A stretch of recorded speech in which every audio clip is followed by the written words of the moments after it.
Lima Gris TV, un canal diferente.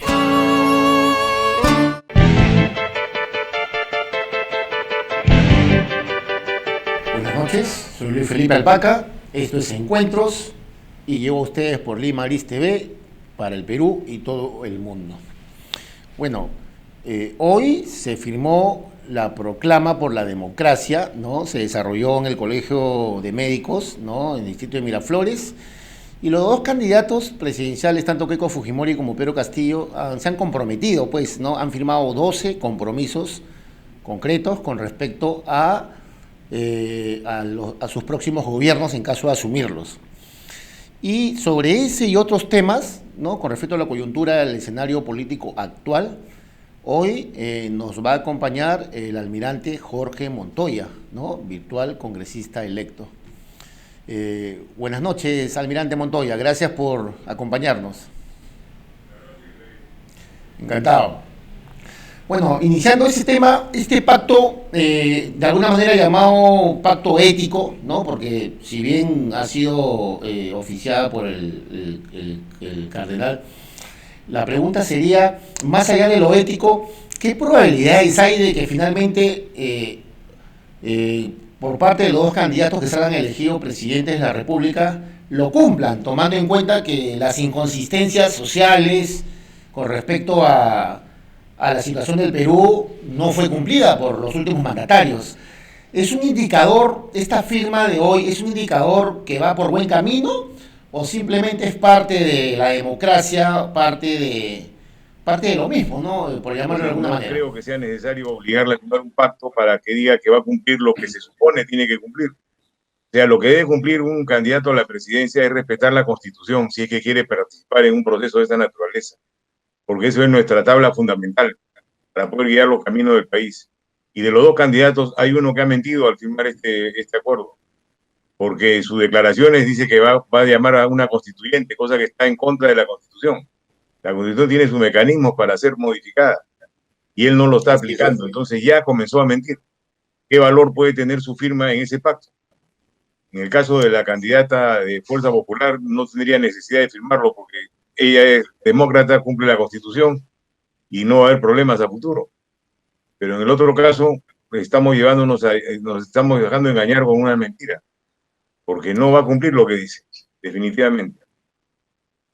Interesante, pero finalmente, ¿por qué lo ha hecho? Porque si él se mostraría de la forma más natural como cuando fue al inicio de su campaña proselitista, ha tenido, digamos, asesores, gente que ya le ha hecho un entrenamiento de media training, es decir, no es creíble entonces prácticamente esta firma del candidato Castillo. No lo es, porque le voy a explicar, el Partido Comunista tiene una ideología y eso no lo van a cambiar para firmar un papel. O sea, a ellos les interesa poco la firma del papel, les interesa estar en la foto y tratar de engañar a los electores para poder convencerlos que voten por ellos, porque han empleado el camino legal de la democracia para llegar al poder. Pero lea usted el ideario que dicen ellos ahora o el plan de gobierno que han depositado en el Jurado Nacional de Elecciones al inicio de este proceso. No tiene nada que ver con lo que está en esa hoja escrita. Por el contrario, viola todos los puntos que están en la hoja. Entonces, ¿cómo, si su ideario dice una cosa, ahora ha sacado una lista de acciones que va a hacer en los 100 primeros días, que tampoco está muy clara, va a firmar un acuerdo que es opuesto a lo que han escrito ellos? No tiene sentido. La verdad que no tiene sentido, es una burla hacia la población. Es muy curiosa su apreciación, que bueno, creo que en el lapso de la tarde, de la noche, vamos a escuchar otras opiniones, pero celebro su respuesta directa ante este hecho de hoy. Ahora hay otro tema, almirante. Los dos candidatos arrastran pasivos, eso es innegable, ¿no? Tanto la candidata Keiko como el candidato Pedro Castillo, sobre todo que ahora a través de su agrupación hay como 5 congresistas que tendrían vínculos directos con el Movadef, ¿no? Y con la organización de Sendero Luminoso. Tomando en cuenta que ya hay un congresista virtualmente electo, me refiero al congresista Bermejo, que ya la Fiscalía ya está pidiendo 20 años de prisión para él. Entonces, usted va a tener que lidiar en el próximo hemiciclo con colegas parlamentarios de este tipo de procedencia. Si tomamos en cuenta que el nuevo Congreso va a seguir siendo disperso, ¿no? creo que tiene poco más de 10 bancadas. ¿Cuál va a ser la agenda, ¿no?, de su partido con respecto a su nuevo periodo parlamentario? Mire, el Congreso va a ser complicado, me imagino, encontrar los acuerdos, pero los vamos a buscar porque tenemos que dialogar, tenemos que ponernos de acuerdo en una agenda común, y la que vamos a proponer nosotros es todos los puntos que tienen que ver con la mejor distribución de los recursos del Estado con la gente que menos tiene. Y me refiero al hambre cero, que lo bautizamos nosotros así, o sea, mejorar los sistemas de atención primaria para los comedores populares, los vasos de leche, las ollas comunes, asegurarles una logística adecuada, asegurarles un presupuesto que les permita mantenerse y estar seguro que toda la gente que no tiene recursos para alimentarse, el Estado la puede alimentar. Eso es lo primero que vamos a poner en el tapete. Lo otro que es importantísimo es la parte de salud. Vamos a hacer que se reactiven los puestos de atención primaria para que la gente tenga acceso directo. Se van a construir hospitales, se van a construir postas médicas, todo lo relacionado a la salud, y esas obras de construcción de infraestructura van a generar puestos de trabajo también. Luego, lo otro que sigue, que es importantísimo, es la generación de puestos de trabajo, ayudando a las pymes, a las pequeñas y medianas y microempresas que han sido afectadas por la cuarentena. No por el virus, sino por la cuarentena ordenada por el gobierno. El gobierno les ordenó que no trabajen y ellos sacaron préstamos para poder sobrevivir y no tenían cómo pagarlos. O sea, la responsabilidad del gobierno es claramente establecida y el gobierno tiene que solucionarle sus problemas. Entonces, esos son los puntos que vamos a buscar lograr acuerdos para poder sacarlos adelante, que son importantísimos para la población. Perfecto. Hay un tema que hasta el día de hoy a los peruanos nos mantiene desalentados, las muertes continúan y el manejo deplorable de la emergencia sanitaria desde el 2020 hasta ahora, con la encargatura de Sagasti, es la más ineficiente, hay que decirlo. Me sorprende mucho saber de que la Fuerza Armada es la gran experta en el manejo de estos tipos de desastres naturales o de emergencias sanitarias. A través de la historia, las Fuerzas Armadas han sido los primeros que, a través de todos sus contingentes, se encargaron de asistir a los damnificados, a las personas en epidemias. Y en el Perú no ha sido así. Ha habido un mal manejo de parte del gobierno central, del Ejecutivo, y las Fuerzas Armadas han cumplido su labor loable, pero me parece que no han tenido la capacidad de decisión como expertos en el tema. Las cuarentenas no han funcionado en este país. Usted fue claro en algún momento en decir de que la cuarentena funciona cuando se hace una debida focalización, pruebas moleculares y se encuarentena a las personas de manera responsable para que hayan resultados. ¿Seguirían con el tema de las cuarentenas en el caso, a partir del próximo periodo parlamentario? Fíjese, no estoy en el Ejecutivo, pero del Congreso yo recomendaría que ya no se haga más cuarentena, pero que sí se haga una labor epidemiológica adecuada, un control de la epidemia, que es haciéndolo casa por casa, viendo dónde están los focos de contagio, aislando a los que están cerca.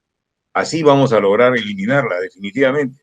Hay que tener paciencia, usar la tecnología que tenemos al alcance. Hay muchos aplicativos que se pueden poner en los teléfonos, como ha hecho Taiwán, Corea, otros países, y de esa manera tienen un rastreo permanente de los que están contagiados y de los que están cerca de ellos y dan la atención preventiva. Entonces, eso mejora mucho la situación. Vamos a recomendar esas cosas y esperemos que nos hagan caso esta vez. Ahora, las Fuerzas Armadas no han sido empleadas en su máxima capacidad. ¿Por qué? Por temas ideológicos, me imagino, ¿no? O celos de repente de los políticos.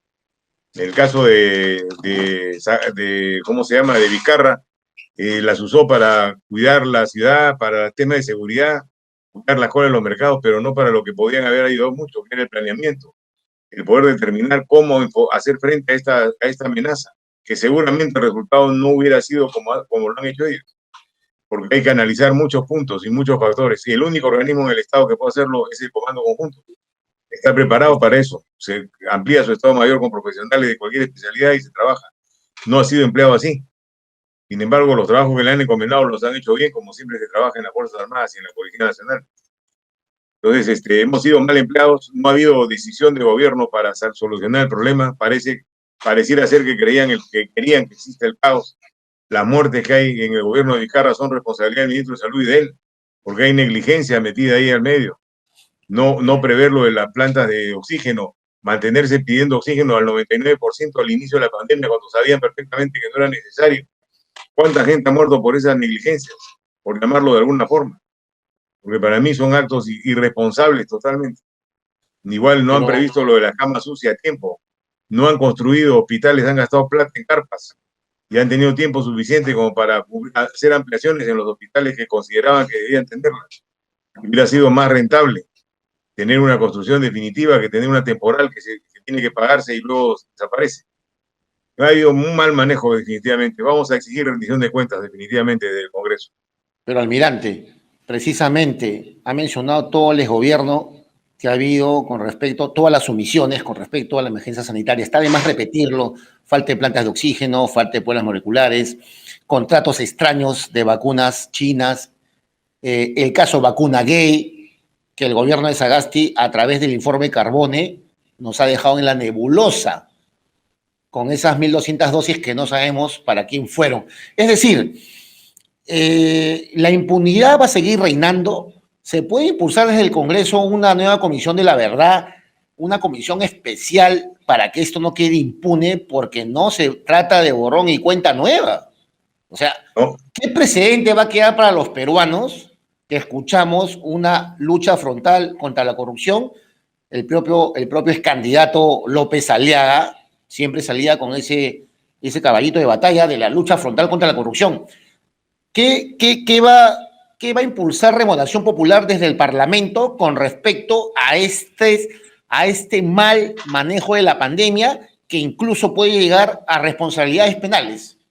Sí, fíjese, hay mucho camino para hacerlo, o una comisión de la verdad, como han dicho algunos, o una comisión investigadora, o una rendición de cuentas clara y precisa, y de ahí una derivación al Ministerio Público para que actúe de oficio. Yo creo que debemos ir por los caminos más rápidos, sin quitar la posibilidad de que existan todas las otras actividades que pueden llevarse a cabo. Pero una de las primeras en las cosas que son flagrantes, que son claras, directas, una llamada al funcionario, al Congreso, hacerle el antejuicio político, lo que corresponda, y entregarlo a la justicia, para que la justicia cumpla lo que tiene que cumplir.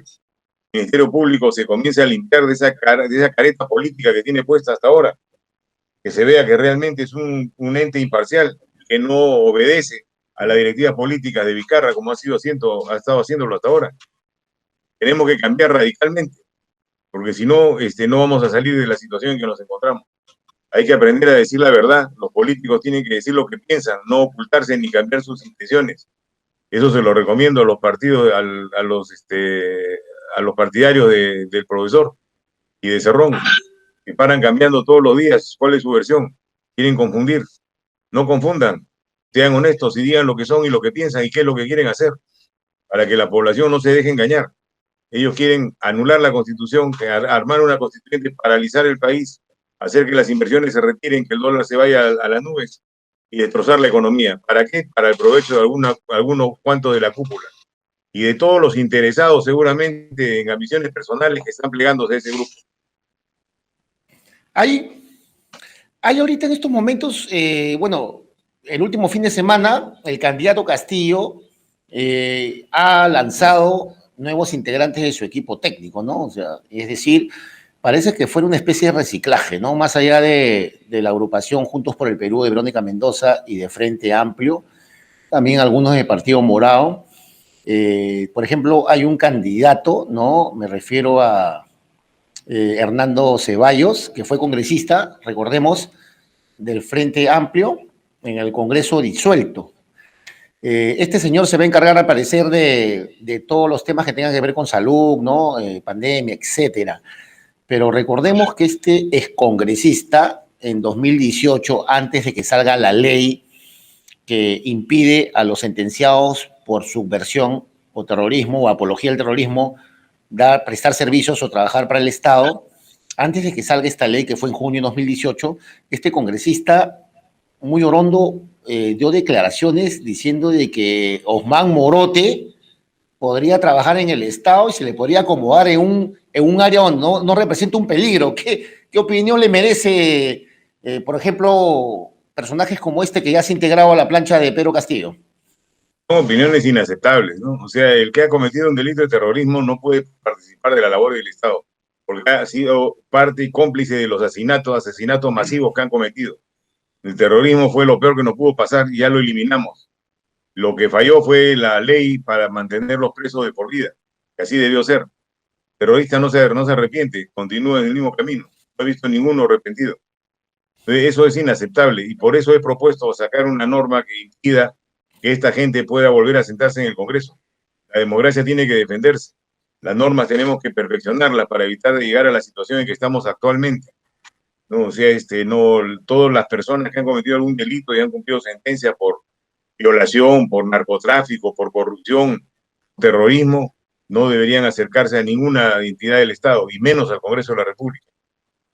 Bueno, almirante, probablemente los jóvenes estén escuchando esta transmisión y a veces no entienden mucho, ¿no? Que por qué a veces hay mucha adversión, ¿no? Por algunos personajes que están ligados a movimientos subversivos, pero usted, como alto oficial de la Armada peruana, ha recorrido todo el Perú y ha vivido en carne propia la barbarie, la destrucción, ¿no? Y el asesinato masivo y sistemático que ha significado a los peruanos en los últimos 35 años. Y le voy a hacer una pregunta probablemente un poco incómoda, pero ¿qué siente usted cuando en el próximo Parlamento, cuando asuma su cargo de congresista a partir del 28 de julio, va a tener que lidiar con otros parlamentarios? Me refiero, creo que son 5, que tienen que ver con, mejor dicho, son los candidatos elegidos por Perú Libre, que de alguna u otra manera tienen nexos con el Movadef y con la subversión. En nombre de la gobernabilidad y las buenas formas, va a tener que lidiar con estos personajes, y yo sé que usted, como alto oficial de la Marina, tiene una opinión de repulsión contra la subversión. ¿Qué opina de este nuevo rol que le va a tocar? Bueno, es un poco incómodo, pero lo voy a cumplir. Y ellos ya saben qué es lo que pienso porque lo he dicho en público. No tengo ningún problema, ¿no?, de decírselo a ellos directamente, a cada uno. Y vamos a tener que conversar sobre los otros temas porque están sentados ahí, ocupan una curul y tienen un voto. Y eso tenemos que conseguir también, de que puedan cumplir los objetivos de todo el Congreso. O sea, tendremos que encontrar la forma de llegar a algunos acuerdos en los aspectos que les he mencionado con relación a cómo mejorar la situación de la población. Ellos que tantos hablan de las diferencias que hay, me imagino que estarán de acuerdo con todo lo que he dicho. Sí, pues. Hay un rumor, sabemos que las Fuerzas Armadas no son deliberantes, ¿no?, de acuerdo al mandato constitucional, e incluso sabemos que desde el Comando Conjunto lo tienen muy claro, y cuando escuchamos a altos mandos militares, ellos de forma tajante dicen que se someten a la Constitución, ¿no? Eso es claro. Sin embargo, hay unos rumores que están creciendo en las redes, en las calles. Bueno, digo rumores, que en caso de que el candidato Castillo gane las elecciones y decida patear el tablero y hacer un autogolpe o disolver el Congreso, el rumor crece con la figura de que podría haber una intervención militar y un golpe de Estado contra el presidente electo. ¿Qué opina de este rumor? En el supuesto negado que él sea el presidente y pretenda hacer una situación de esa naturaleza, automáticamente está fuera de la Constitución. Y como tal, no se le merece ningún respeto ni obediencia. La Fuerza Armada tendría que obedecer al Congreso, ya no al presidente. Y el Congreso tomaría las cosas de acuerdo a la ley para promover su vacancia y efectuar el cambio correspondiente de la manera más rápida. No vamos a dejar que la democracia sea sobrepasada en su esencia por gente que no cree en ella. Eso no lo vamos a permitir de ninguna manera. Por algo nos han elegido. Interesante, pero clarísima su respuesta, almirante. Por ejemplo, repito, el candidato López Aliaga, desde que empezó su campaña proselitista, mencionó una lucha frontal contra la corrupción. Sin embargo, se lo dije en un principio, la candidata Fujimori también tiene sus pasivos, ¿no? Ella, de alguna manera, en algún momento va a ser sentenciada, probablemente se vaya a la cárcel. Y entendemos que si ella sale elegida presidente, va a gozar de una inmunidad presidencial. Y sabemos que los los organismos de justicia, los poderes del Estado, me refiero al Poder Judicial, por ejemplo, la Junta Nacional de Justicia, la Fiscalía, ya hay indicios muy claros de que ellos han sido manejados por Vizcarra, ¿no? Por eso que Vizcarra de alguna manera hasta ahora se mantiene inmune, por llamarle de alguna manera. En ese sentido, Renovación Popular ha sido claro en dar su respaldo, ya es de conocimiento público, a la elección de Keiko Fujimori. Pero le van a dar un cheque en blanco. ¿Qué misión han adoptado con respecto a los diálogos con Keiko? Porque, repito, están apoyando su candidatura, pero ¿le darán un cheque en blanco? No, de ninguna manera. Vamos a ser fiscalizadores exigentes con el gobierno, pero quiero comentarle algo. La señora Fujimori no ha gobernado nunca el país, para empezar. Okay. Lo que se acusa es de lavado de dinero que provenía de lo que se supone Odebrecht entregó. Bueno, no se ha probado que ese dinero venga de fondos negros, venía de la cuenta de Odebrecht. Y en esa época no había delito por recibir donaciones para las elecciones. Ha recibido donaciones del Banco de Crédito también y de otros empresarios. Sí. O sea, lo que ha habido con ella es un manejo político. Ya. Y yo doy una observación de manera imparcial como observador político del país en los últimos años y crítico, porque lo he hecho muchas veces. Han inducido a la población a empezar y a ponerle el título de corrupta cuando jamás ha gobernado. El Congreso ha sido obstruccionista, tampoco es del todo correcto. ¿Han cometido errores? Sí, posiblemente. Pero el que pechaba al Congreso era Vizcarra, permanentemente, y usaba los medios de comunicación a su favor para inducir la situación al revés, de que la población pensara que era el Congreso el que no lo dejaba trabajar, cuando él era el que ponía las trabas permanentemente a la gobernabilidad, porque tenía como meta cerrar el Congreso y convertirse en un dictador para seguir con sus robos. Entonces, eso es lo que ha sucedido. Pero ha habido un manejo tan bueno en la parte mediática, hay que felicitarlo por eso, que la mayoría de la población piensa de que es así, que el Congreso era el obstruccionista.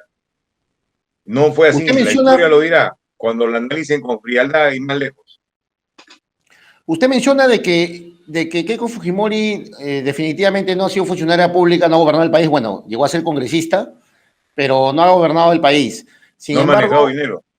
Sin embargo, es hija de Alberto Fujimori y es innegable para todos los peruanos que los gobiernos de Alberto Fujimori finalmente fueron espurios en algún momento, ¿no? Fue ligado a Albino Montesinos, renunció Profax, en fin. ¿Usted cree que esos aspectos de su padre de alguna manera no la manchan? No, en lo absoluto. Los hijos no tienen que ver no tienen herencia genética de esa forma. La herencia genética viene de otra manera, no en los hechos trabajados por él y su vida. Eso no tiene nada que ver. Yo no lo veo no veo que sea responsable de nada de lo que ha hecho su padre. Era una niña que haya sido primera dama. ¿Ah? A pesar que haya sido primera dama. Era una niña de 15 años, 18 años, por ahí. Bueno. No tiene nada que ver. Primera dama es un cargo decorativo. No tiene ninguna acción sobre el gobierno en absoluto. Perfecto. Con respecto a las Fuerzas Armadas, almirante, se dice de que la actual ministra de Defensa, Nuria Sparch, no respalda realmente a las Fuerzas Armadas. ¿Qué opina del rol de la actual ministra de Defensa?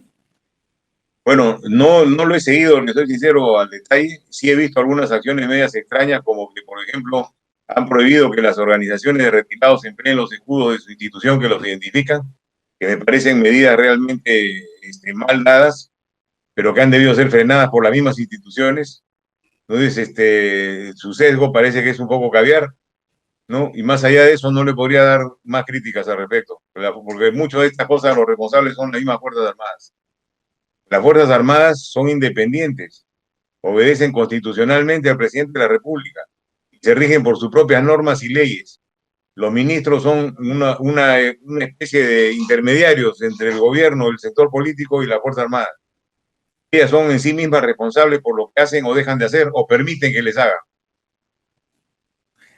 Interesante. Bueno, almirante, para terminar, precisamente usted ha tocado el término caviar.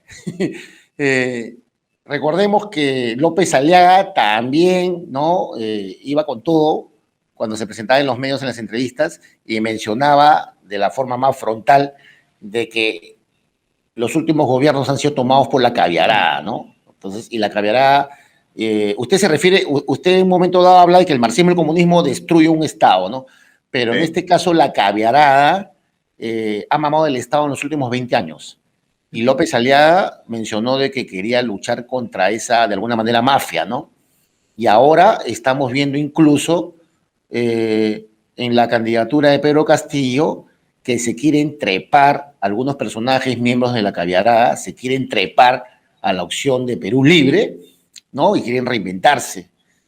¿Qué opinión le merece este rol que han cumplido los caviales en los últimos años? Mire, se han ubicado muy bien siempre en todos los sectores del gobierno importantes. Esto vino con Toledo, ahí empezó. Comenzaron a ocupar posiciones hasta la fecha. Se han mantenido así. Ahora que se quieren subir al carro del profesor, bueno, ahí nos están llevando al comunismo. Eso sale también de sus ideales. Ellos no son comunistas. Van a tener que tomar conciencia en algún momento y retirarse. El comunismo es una enfermedad que no tiene cura. Eso tiene que saberlo los habitantes del país, que parece que no lo conocen. Y algunos científicos también que están perdidos en el espacio, como mi amigo Modesto Montoya. Lo llamo reflexión. Está equivocado totalmente, porque le van a dar un ministerio de ciencia y tecnología y se convierte en comunista. ¿Para qué? Para que no pueda hacer nada absolutamente, porque no va a tener libertad de nada. Una última pregunta. Precisamente a nuestro país están llegando lotes de 170.000 vacunas, cantidades irrisorias realmente, con la cantidad de población que tenemos, más de 32 millones. Sin embargo, los medios continúan dando cobertura total en el aeropuerto, como si fuera la entrega del Oscar, y el presidente Sagasti sale como el gran gestor de vacunas con su ministro Oscar Ugarte. López Aliaga también fue enfático y en decir de que, bueno, él de manera muy coloquial decía, no a los medios mermeleros. Usted ha mantenido un poco de prudencia con respecto a ese tema, pero la pregunta sería, si han habido conversaciones con la candidata Keiko en un eventual gobierno de ella, no sé si López Aliaga ha tenido que tratar esos puntos con la candidata, ¿seguiría la publicidad estatal? Es decir, los medios continuarían con ese rol subalterno de hacerle la amén al gobierno de turno. ¿Sabe algo al respecto? Esa responsabilidad para mí es del gobierno directamente, el mandatario que está de turno, que quiere valer de su poder para orientar la comunicación a su favor, como lo hizo Vizcarra. Eso no puede suceder. Vamos a ser muy atentos y vamos a estar fiscalizando estas acciones para que se aplique de manera racional, equitativa y proporcional a cada uno de los medios que existen en el país. No tiene por qué haber privilegiados. Tenemos que encontrar la manera de poder transmitir lo que el gobierno quiere transmitir sin entrar en este tipo de cosas. Vamos a hacer un análisis comparativo también de cómo funciona en otros países este sistema. En los países de la región, en Europa y en Estados Unidos, para tener un elemento comparativo de cómo se manejan estas situaciones en otros lugares, antes de tomar una decisión final. Finalmente, almirante, para irnos, ¿qué le recomienda a los peruanos? ¿Que tengan fe o que no pierdan las esperanzas? Yo les recomiendo a los peruanos que voten por Fuerza Popular, que es lo único que nos queda para salvar la democracia. Y se lo digo de frente, no ando con eufemismo, que vamos a votar por la libertad y la democracia. Hay que votar por Fuerza Popular. Es el partido que queda, que va a cumplir con los cánones democráticos. El otro partido comunista nos lleva al fracaso. Y eso hay que decirlo claro. Parece que hay gente que tiene temor a hablar, o temor a enfrentar las cosas, o temor a apoyar lo que tiene que apoyar porque no le queda otra alternativa. Que se quiten la careta y analicen bien los temas para que vean si tienen la razón o no. Hay mucha fábula creada, muchas historias que han sido creadas para generar el odio. ¿Generado por quién? Por los que perdieron la guerra contra el terrorismo. Los comunistas. Ellos han generado todo esto y lo han preparado muy bien. Muchas gracias, almirante, por sus declaraciones. Y por favor, lo invitamos a una próxima transmisión cuando usted asuma su investidura de congresista. Gracias por acompañarnos. Muchas gracias por la invitación y estaré a sus órdenes cuando lo necesiten. Hasta pronto. Buenas noches. Hasta pronto. Bueno, han escuchado las palabras del almirante Jorge Montoya. Él también fue presidente del Comando Conjunto de las Fuerzas Armadas. Hoy congresista electo por Renovación Popular. No solamente él, hay otros altos oficiales de las Fuerzas Armadas que ya van a compartir con él el hemiciclo del Congreso, ¿no? Me refiero al general Quiabra y al almirante Cueto. Entonces, ahora vamos a ver cómo se van a desenvolver en el Parlamento. Todavía falta mucho, se vienen los debates y esperaremos finalmente quién se pondrá la banda presidencial a partir del 6 de junio, cuando nos enteremos luego de la segunda vuelta. En fin, estamos atentos. Eso ha sido todo por hoy. Muchas gracias y hasta la próxima.